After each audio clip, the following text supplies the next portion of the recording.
On vous souhaite la bienvenue à ericlatour.com. Dans quelques instants, on reçoit un jeune homme de 12 ans pour qui il a une passion, celle d'être DJ. Et même depuis un an, il a eu des contrats professionnels. Il va être présent au défilé du Père Noël samedi.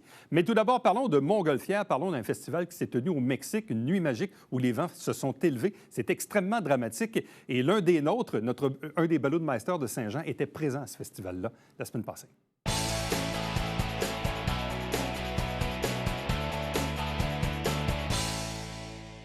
Parlons de Montgolfière. Vous allez dire, c'est un drôle de moment de l'année pour en parler. Bien, en fait, c'est qu'ailleurs dans le monde, il y a des événements, surtout peut-être un peu plus au sud. Et il y a un pilote de chez nous qui a participé tout récemment à un festival au Mexique. Il y a eu une nuit magique, disons, où ça a été un peu venteux, limite dramatique. Il était là, il est revenu. Et on le reçoit avec nous. Il s'agit de Yoann François Frèvre. Bonjour et bienvenue. Hello, hello, merci. Bon, est-ce que c'est la première fois que tu allais à ce festival-là? C'était ma 4e expérience, en fait, à Léon.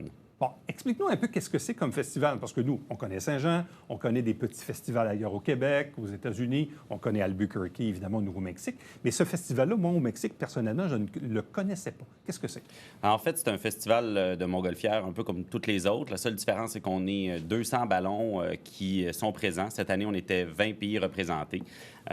Puis, ça se retrouve à Léon, au Mexique. Donc, contrairement à Saint-Jean, on est en plein milieu d'une ville. C'est une grosse ville avec les immeubles, les voitures et tout. Fait que c'est un petit peu différent, un peu comme Albuquerque aussi, où est-ce qu'on est dans la ville. Un événement assez... je vais recommencer. Un festival intéressant, je dirais, surtout qu'on décolle à côté d'un lac. Que les vents sont souvent calmes, on passe au-dessus du lac, on prend un petit certain temps. C'est généralement bien organisé, sécuritaire. Oui, parce que quand on arrive au Mexique, on se dit des fois peut-être que c'est pas tant sécuritaire que ça, mais c'est une très belle organisation. Tout est planifié d'avance. Les transports des ballons, ils nous amènent avec une équipe. On a des gens qui sont formés, ils ont des formations avec les équipiers qui sont là de base. Les véhicules sont sur place, les ballons sont sur place, gardés. Bon, Léon, pour situer un peu les gens, là, c'est en plein cœur du Mexique, donc il n'y a pas vraiment de risque de voler l'océan Pacifique ou le golfe du Mexique, là. C'est un peu trop loin, là. Exactement. Ça pourrait, là, mais disons... Oui, 1h30, 2 heures de vol là, de Mexico City, mais c'est à 6000 pieds d'altitude en plein milieu du Mexique. Bon, et là, ils ont des nuits magiques, un peu comme on en a, évidemment avec plus de ballons dans ce cas-ci. Première chose qui m'a un peu étonné, on permet quand même au public de s'approcher très, très près des nacelles. Oui, un peu... C'est une technique aussi un peu comme aux États-Unis. À Albuquerque, les gens ont accès directement au ballon, chose que nous, ici, on est un petit peu moins habitués.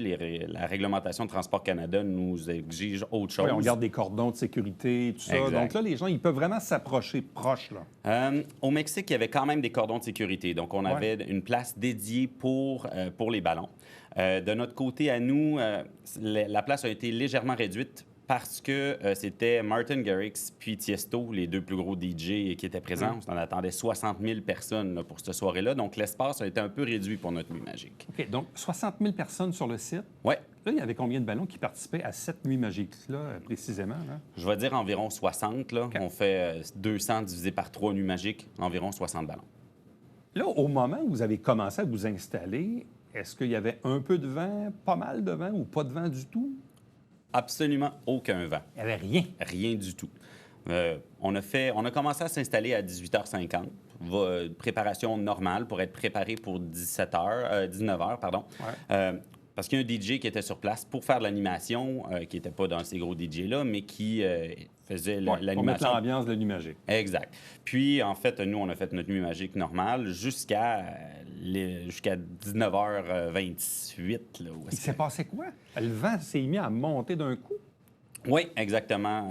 Rafale de vent assez rapide. Là. On n'a pas le vent exact, mais on était capable de calculer à peu près un 40 km/h pour que des mousquetons lâchent. On était rendu à beaucoup plus rapide que ce qu'une nuit magique normale on ferait ici. Là. Bon, ça a été quoi les conséquences? Parce que là, moi, au début, quand quelqu'un m'a envoyé une vidéo, là, je pensais que c'était une vieille histoire ailleurs dans le monde, pour me rendre compte que c'était récent, pour me rendre compte que c'était au Mexique et pour me rendre compte, ultimement, que toi, tu étais là.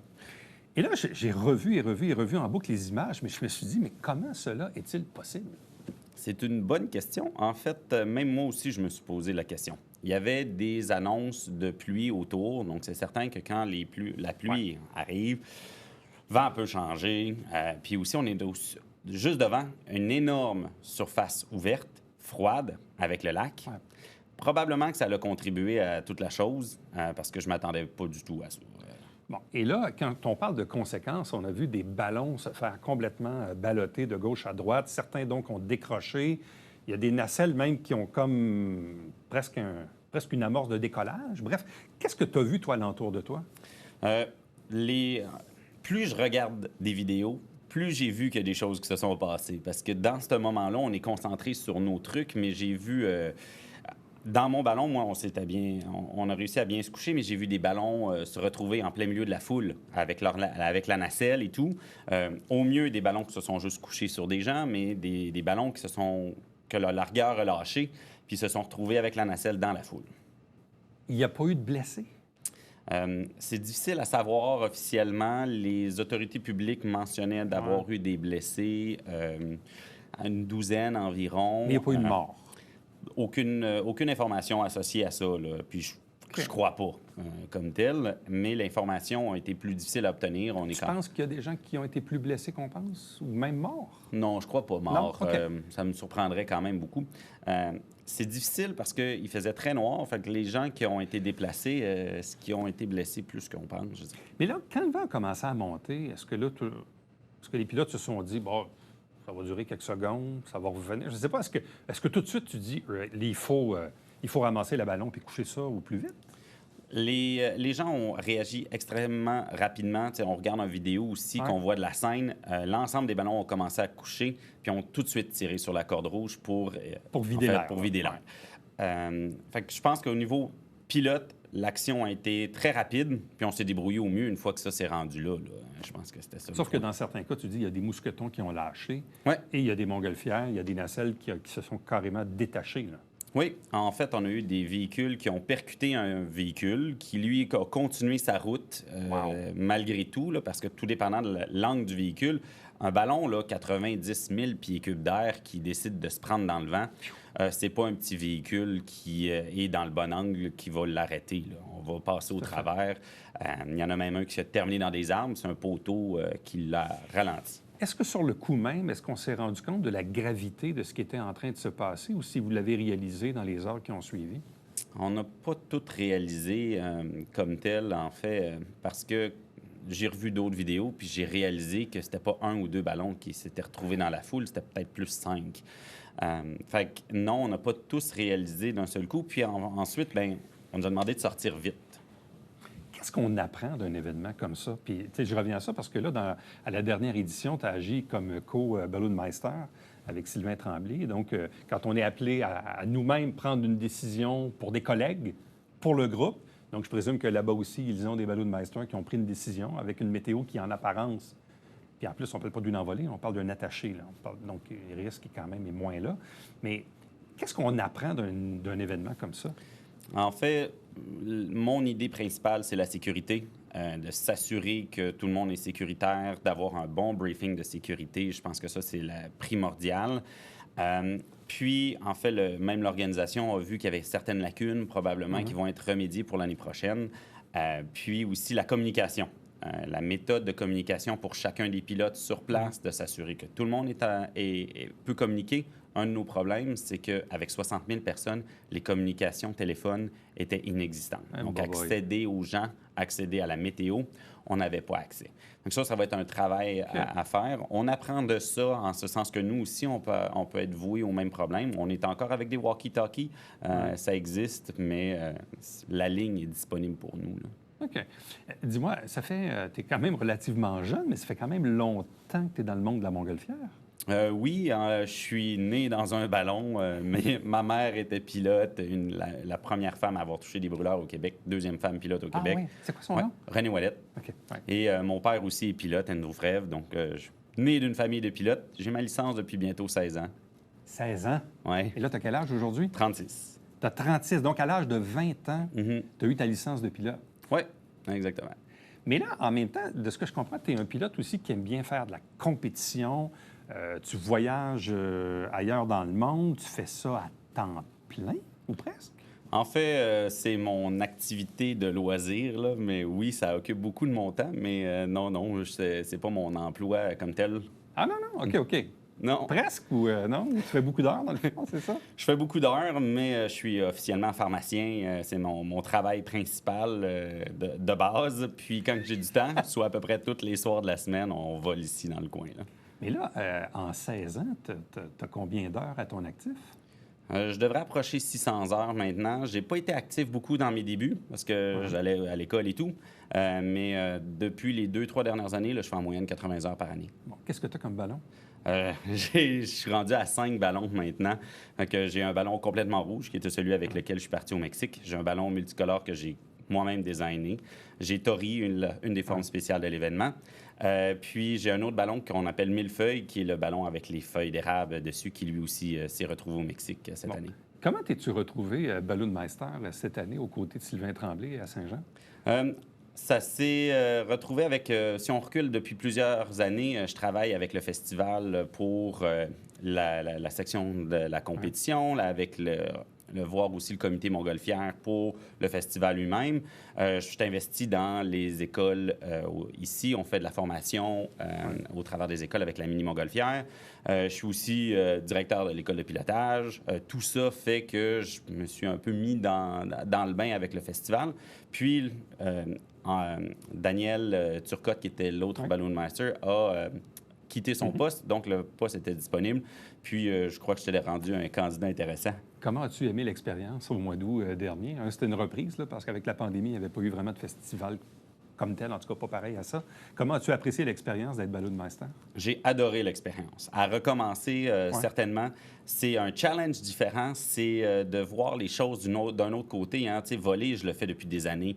De voir le revers de la médaille, où est-ce que, tu sais, quand les ballons sont partis, le travail n'est pas terminé. Il y a un énorme travail qui se fait, puis ça, j'ai adoré ça. Bon, quelles sont tes performances dans les différents championnats, dont le championnat canadien, où on t'a vu en action ces dernières années? Il y a 2 ans, j'ai participé en tant que pilote. On a terminé 5e. Comme première expérience pour moi-même, je trouvais que c'était très bon. Apprendre le matériel, connaître le ballon, alors que mon ballon était quand même assez nouveau. Cette année, j'ai décidé de travailler différemment. J'ai été navigateur pour Martin Unsworth, qui, lui, quittait pour le championnat mondial, puis on quittait ensemble. Donc, apprendre à travailler ensemble. Je connais Martin, on se connaît très bien, mais de travailler 2 pilotes ensemble, d'apprendre le logiciel, d'être capable de nous challenger, c'était l'objectif cette année. Les technologies ont changé. D'ailleurs, je trouvais ça très, très drôle de voir la converse entre Denis Unsworth, le père, qui a fait beaucoup de championnats, et Martin, son fils, et de voir qu'il y a comme 2 écoles de pensée sur les technologies, mais ultimement, il reste que il y a le talent du pilote. Mais aujourd'hui, il y a une technologie quand même qui peut être utile à ce travail-là. En fait, maintenant, la technologie a amené que non seulement on n'a pas seulement des positions ou des cibles fixes, on a des cibles virtuelles. Fait que ça, il faut y arriver à le créer, mais des exigences de le faire dans moins d'1 kilomètre avant d'arriver au point. Fait que ça, il faut savoir exactement où est-ce qu'on est. Il faut choisir notre altitude et tout. Donc, on est à un autre niveau, là. Yoann François, merci beaucoup. Bonne chance pour la suite. Tant mieux que tu aies pu revenir en chair et en os du Mexique, malgré cette situation un peu inattendue, voire un peu bizarre. Là, si vous voyez les scènes en question, c'est assez hallucinant. Et tant mieux s'il n'y a pas eu trop de blessés. Mais bref, je présume qu'on prend bonne note de ce genre d'événement-là qui peut arriver où les vents se mettent soudainement à lever. Tout à fait, merci. Merci. Bonne journée. Restez avec nous. On vous revient après ceci.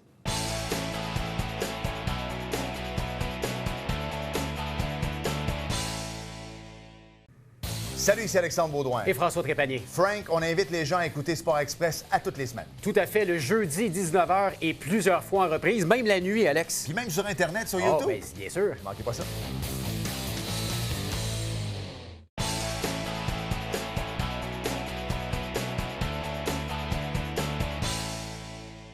On aime ça, les gens et les jeunes qui ont de l'ambition, qui ont des projets, qui ont des rêves et qui les mettent en application dès leur jeune âge. C'est le cas d'un jeune homme de la région de Saint-Jean-sur-Richelieu, Antonin Rey, alias DJ To. Il a 12 ans, il est avec nous. Bonjour et bienvenue. Bonjour. Ça fait longtemps que tu veux être DJ?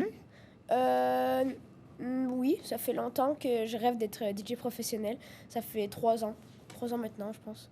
Mais c'est venu comment? Qu'est-ce qui fait que tu t'es intéressé à ça? C'est surtout grâce à mon père qui m'a... Car avant, quand il était jeune, il faisait des mariages, il faisait quelques mariages. Et donc, il m'a montré ça. Et donc, après, ben, ça m'est venu à l'idée, ben, pourquoi pas devenir DJ. Donc, ça a commencé petit à petit, puis c'est devenu une vraie passion pour moi. Bon, est-ce que tu t'es renseigné? Est-ce que tu as regardé des vidéos? Je ne sais pas. Comment es-tu allé chercher de l'information pour voir comment le boulot de DJ se fait aujourd'hui, en 2022? Ben, il y a eu beaucoup YouTube. Je suis beaucoup allée voir sur YouTube comment on fait ci, comment on fait ça. Donc, je me suis renseignée. Il y a aussi mon père aussi qui m'a montré quelques trucs. Mais après, il y a eu beaucoup tout seul. Souvent tout seul que j'essayais. OK, ça, c'est ça, ça, c'est ci. Donc, tout seul, puis YouTube. Qu'est-ce que tu as comme équipement? Alors, j'ai des grosses enceintes. J'ai un ordinateur qui me permet d'utiliser avec un logiciel qui me permet de mettre des musiques puis pouvoir mixer les musiques. J'ai aussi une platine, la DDJ excusez-moi, SX2. OK. Donc c'est pas mal ça mon équipement. Donc, ça fait pas mal longtemps que j'ai la XX2. Puis sinon, avant, j'en avais une plus petite. C'était vraiment une platine pour me permettre de me lancer, de travailler. Et donc, voilà. Là, tu mets combien d'heures là-dessus par semaine? Ben, ça dépend, parce que c'est souvent pour des contrats que j'y vais, puis souvent, c'est pour le plaisir aussi. Mais sinon, je te dirais, pour un contrat, ben, c'est aussi à l'école. Évidemment. Donc, c'est plus compliqué. Donc, est-ce que tu en fais tous les jours? Est-ce qu'à chaque jour, tu t'installes puis tu non, pratiques pas un tous peu? les jours. Pas tous les jours, parce que c'est comme je te dis, avec l'école, c'est plus compliqué. Mais j'essaie le plus souvent de m'y mettre. Quand on regarde ça, est-ce qu'on t'a déjà expliqué un peu comment ça se faisait dans le passé avec les vinyles, puis après ça avec les CD? Là, aujourd'hui, on travaille avec des MP3 ou en fait avec des fichiers audio. Est-ce qu'on t'a déjà expliqué un peu comment le travail se faisait il y a 10, 15, 20, 30 ans? Non, pas vraiment, mais je sais comment ça fonctionnait. Puis je sais c'était comment. Ouais. Comment on utilisait ça dans le temps, le DJing. Donc, on m'a pas vraiment expliqué mot pour mot, mais je sais OK. c'est quoi. As-tu déjà vu un vinyle, un disque? Oui, parce Ouais? que OK. justement, Ouais. j'en achète. C'est quelque chose pour moi, une petite passion, de m'acheter quelques vinyles puis d'en écouter. Et tu as une table tournante, là? Oui, OK. j'ai une petite table tournante Newmark. Et donc, ça Mais me tu permet- n'utilises pas ça, par contre, pour faire, Non, c'est pour faire vraiment ton juste pour boulot? Là? l'écoute de vinyle que je l'utilise. OK. C'est quoi la musique qui te passionne en ce moment? Moi, j'aime beaucoup la musique house, dance, électronique. C'est vraiment, pour moi, quelque chose qui me donne envie de bouger, de danser. Et c'est vraiment c'est ça, l'électronique, la dance, tout ce qui est populaire. Et donc, tout ce qui passe à la radio, c'est quelque chose que j'écoute. À quel moment as-tu eu ton premier vrai contrat, là? Quelqu'un qui dit « Hey, moi, j'aimerais ça que tu viennes faire un truc pour nous dans une soirée, un événement, peu importe. » À quel moment c'est arrivé, ça? Je pense que c'est là 1 an. C'était c'était en fait pour Nancy Doyon. C'était à Québec. Et je vais mixer devant Zoom parce qu'on était durant le confinement. Et donc, je pense que c'est celui-là, mon premier contrat qui m'a permis d'en avoir d'autres. OK. Et là, tu en as eu plusieurs depuis ce temps-là, depuis la dernière année? Oui, ben, ça rentre pas régulièrement, mais quand il y en a, ben, on les prend. Puis, puis c'est ça. Donc, c'est vraiment... Et là, dans le fond, depuis 1 an, tu as eu combien de contrats ou de prestations officielles, là? Ça, je saurais pas vous dire. 2, 3, 5, je ne sais pas. Je Est-ce sais que pas, tu as eu je plusieurs pense- événements? Je pense 8, 10, Quand même. quelque chose comme ça. Puis là, ben, avec le 3 décembre qui s'en vient. Donc c'est pas mal ça. Bon, parlant du 3 décembre, c'est en fin de semaine, c'est samedi, c'est le défilé du Père Noël. C'est en même temps le début du marché de Noël à la place publique ici, dans le Vieux-Saint-Jean. Et là, ben, tu seras Je à serai l'honneur. là dans l'igloo. Justement, ça, c'est le dernier contrat que je vais avoir. Pour le moment, il n'y en a pas d'autres à l'affiche. Donc c'est ça. J'ai pas mal hâte d'y être. Ça va être vraiment quelque chose de fun. Et là, dans le cas du défilé de Noël ici, de quelle façon la Ville t'a-t-elle contacté pour dire, nous, on veut DJ Tour pour notre événement? Ben, ma mère, j'avais déjà mixé pour Saint-Jean pour la Journée de la culture. OK. Et ben, je pense que c'est pas mal grâce à ça aussi parce que j'étais passée dans le journal. Et donc, je pense qu'ils m'ont vu. Puis ils se sont dit, ben là, on va pouvoir le prendre. Donc, ils ont écrit à ma mère parce que c'est pas mal par elle que ça Que passe ça passe. tous mes contrats. Et donc, c'est ça. Bon. Quand on a... bon, là, tu as 12 ans aujourd'hui. Tu dis que tu as commencé ça il y a 3 ans. Donc, tu avais quoi, 9-10 ans? Ça fait un an Ouais. après là, que tu as quelques contrats. Est-ce que... C'est une drôle de question, mais est-ce qu'on se fait prendre au sérieux quand on dit qu'on a 11-12 ans puis qu'on est DJ? Ben, c'est sûr que c'est plus compliqué parce que moi, je veux vraiment qu'on me prenne pour mon talent et non parce que, oh, il y a un DJ, oh, c'est mignon. Donc ça, je sais pas si les gens me prennent pour juste parce que j'ai 12 ans puis qu'ils trouvent ça le fun que j'ai 12 ans. Mais je pense que c'est aussi pour mon talent. Je pense aussi que c'est pour ça. OK. Et ton talent, de quelle façon tu le décrirais? Qu'est-ce qui fait qu'on est un bon DJ aujourd'hui? Je dirais par le style de la musique. Tu sais, faut pas, mettons, durant une journée de plage, il faudrait pas passer de la musique vraiment électro, des musiques un peu plus disco. Il faudrait plus passer des musiques qu'on connaît souvent, qui donnent envie de chanter, de danser. Donc, je pense que ça dépend vraiment du style de musique. Puis aussi, comment tu mixes tes musiques, comment tu fonctionnes pour mixer les musiques. Et donc, c'est vraiment comme ça que... Au-delà du style musical que tu aimes bien, avec lequel tu travailles, est-ce que tu es ouvert aussi à d'autres styles musicaux? Est-ce que parfois les gens pourraient dire, oui, on a une soirée, mais là, on aimerait savoir tel style de musique. Est-ce que tu le connais? Comment vas-tu chercher l'information pour élargir ta culture musicale? Ben moi, je prends pas mal tous les styles, sauf les mariages. C'est pas quelque chose qui m'intéresse vraiment. Ouais. Donc, tu sais, le style classique, c'est pas des choses que je mettrais, que je mixerais comme style de musique. Mais sinon, tous les styles, je prends latin, tout ça, je prends facilement. OK. Là, tu as combien de chansons dans ton ordinateur? T'as-tu compté? À peu près 720, je dirais. OK. Mais c'est sûr que ça monte au fur et à mesure que je télécharge. Donc c'est ça. OK. Là, c'est une drôle de question, un peu technique parce que j'ai déjà vu ça. As-tu un système, un plan B, un backup? Là, tu sais, disons que tu as un problème là, mécanique, là, l'ordinateur ne coopère pas. Est-ce que tu as un plan B ou C là, que tu peux utiliser? Là? Non, parce Non? que ça arrive pas souvent, parce que souvent, Tu as confiance à la c'est technologie. ça, j'ai souvent confiance en la technologie, mais j'ai toujours, si jamais il y a ma playlist que je veux utiliser, je vais être capable de pouvoir improvisionner puis de pouvoir faire quelque chose. Bon, là, tu as 12 ans aujourd'hui, mais tu te vois comment là, dans 1 an, 2 ans, 5 ans, 10 ans? Est-ce que tu veux même ultimement faire ça à temps plein, en faire une carrière à temps plein? Oui, c'est quelque chose que je veux faire comme carrière. C'est ça depuis le début. Et mon rêve, en fait, c'est d'aller mixer au grand festival Tomorrowland. C'est un grand festival d'électronique. Puis plusieurs DJ vont mixer là-bas, des DJ connus. Donc, c'est quelque chose que j'aimerais faire comme carrière. Donc, voilà. OK, ça, c'est à quel endroit, ça? Il y en a un peu partout dans le monde, je te dirais. Il n'y en a pas ici, mais je sais pas. OK, il y en a ailleurs dans le monde. Là, dis-moi, est-ce que tu sais si ailleurs dans le monde, il y a aussi de jeunes DJ là, de 10 ans, 12 ans, 14 ans? Est-ce que ça existe ailleurs? Est-ce que tu en vois? Est-ce que tu en connais? Oui, je connais. C'est DJ Livia. En fait, c'est la nièce de Snoop Dogg. Et donc, elle est aux États-Unis. Donc, elle, c'est une jeune DJ de 15 ans. Puis, elle est beaucoup dans le scratch et des affaires comme le scratch et tout ça. Je connais aussi DJ Ricardo. Lui, je pense aussi qui est aux États-Unis. Il est espagnol, lui. Il parle espagnol. Il parle aussi l'anglais, mais sa langue nationale, c'est l'espagnol. Est-ce que tu es déjà allé dans des festivals de DJ là, récemment pour voir un peu comment ça se passait? Non, parce que j'ai pas l'âge, parce que c'est souvent 18 ans et plus. Tu es obligé de les regarder sur YouTube. Ouais, donc je regarde les rediffusions ou les lives.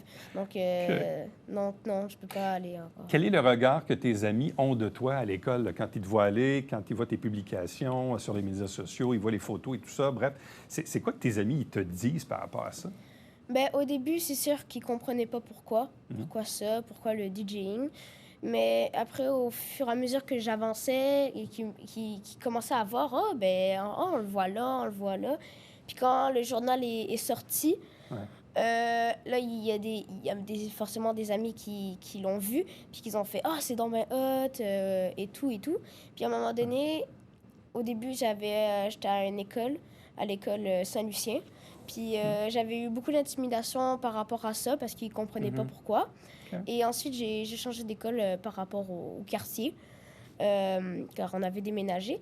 Et justement, ces amis-là, ils ont trouvé que c'était vraiment le fun. Puis même que quand ils sont venus à la maison, mettons pour mon anniversaire, ben ils ont tout de suite voulu essayer. Donc, je leur ai montré, puis ils trouvaient ça vraiment le fun. Puis j'ai même pu mixer dans mon école. Et donc là, les gens ont comme fait « Oh, c'est hot, c'est vraiment le fun. » Fait que là, les gens ont comme compris qu'est-ce que c'était réellement. Là, tu es en 6e année? Non, secondaire Secondaire 1. Et là, tu vas à quelle école en ce moment? 1. Polyvalente Marcel Landry. À Marcel Landry, à Iberville. OK. Donc, secondaire 1, quand même une grosse polyvalente, avec des jeunes, évidemment, de tous âges, là, de 1 à 5. Et là, visiblement, tu es comme la coqueluche là, de l'école. Alors, dimanche, c'est le défilé, pas dimanche, samedi, le 3 décembre, c'est le défilé du Père Noël ici même dans le Vieux-Saint-Jean. Et DJ To, Antonin Rey, sera donc en prestation musicale. Gros merci, félicitations, puis bonne chance à toi pour l'avenir. Ben, merci beaucoup. Reste avec nous, on vous revient après ceci.